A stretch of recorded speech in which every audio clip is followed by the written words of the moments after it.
You know, it's funny. We spend our entire lives learning how to talk, right? But what about all those moments in between the words? What about the silence? It's this huge unspoken part of how we communicate, and we barely ever think about what it actually means. So today, we're going to decode that secret language, the language of what goes unsaid. I want you to picture this. You're talking to someone, maybe a new coworker, maybe you're on a date, and the conversation just grinds to a halt. That dead air just hangs there between you two. It feels like an eternity, doesn't it? What is actually going on in that moment? Well, a lot of the time, our brain jumps to the worst conclusion. In fact, scientists have found that a pause of just 4 seconds is enough to trigger actual feelings of rejection in your brain. It's that awful sinking feeling like, oh no, did I say something wrong? Or is this connection totally failing?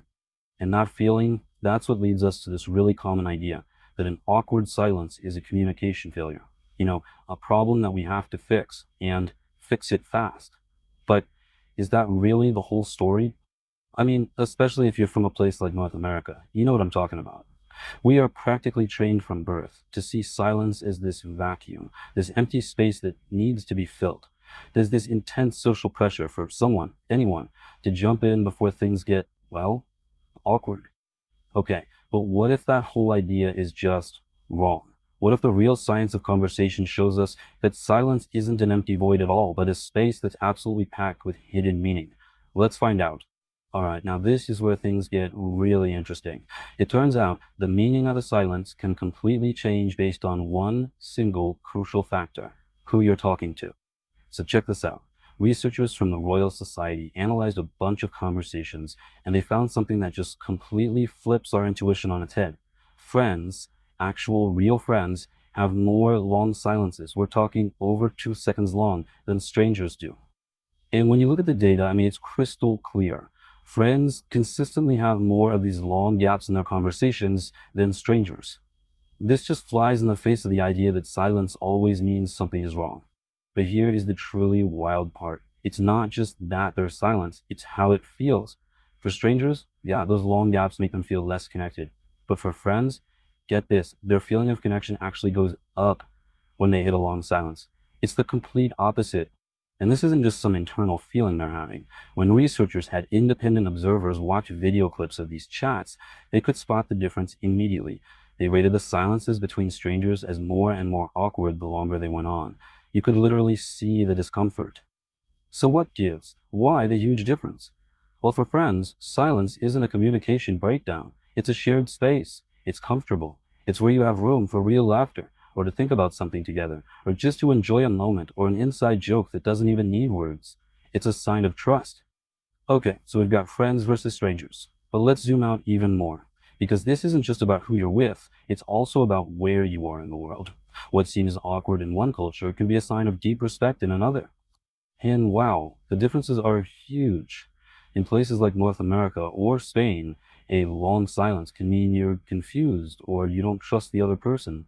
But then you go to Japan, and silence is a way to show respect and consideration. Or go to Finland, where silence means you are deeply engaged and listening carefully. It's a whole different world.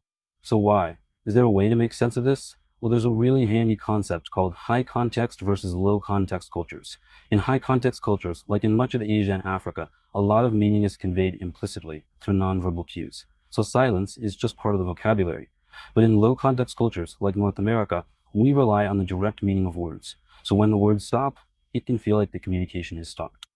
All right, so silence can be about connection. It can be about culture, but there's one more role it can play.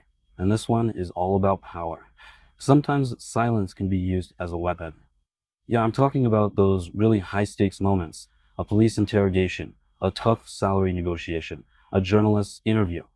In these situations, silence is almost never an accident. It is a carefully deployed strategy designed to make the other person so uncomfortable that they just talk. And the technique itself, it's almost ridiculously simple, but it is so effective. First, you ask a big, open-ended question. Then, and here's the magic trick, you just shut up. You stay completely silent. Our brains hate that discomfort, that ambiguity, and the social pressure to fill that void becomes almost unbearable. So what happens? The other person starts talking, often revealing way more than they planned just to make the silence stop.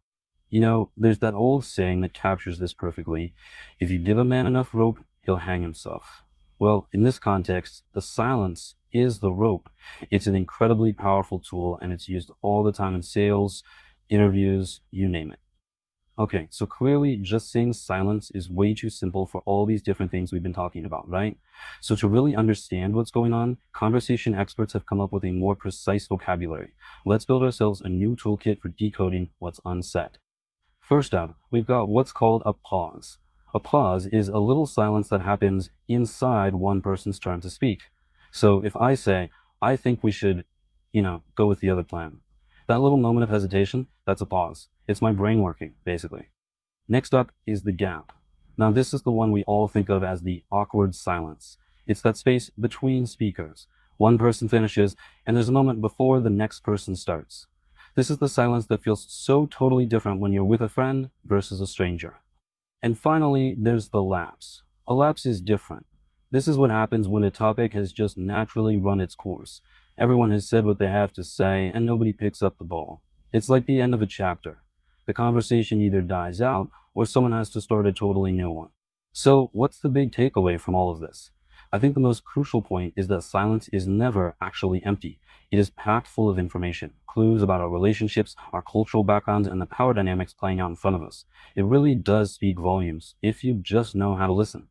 And that brings me to this one final thought from a writer that just really stuck with me. He says, my passport says I'm an American, but when it comes to conversational silence, I'd prefer you interact with me as if I were a Finn. Which really leaves us with one last question to think about. What is your silence really saying?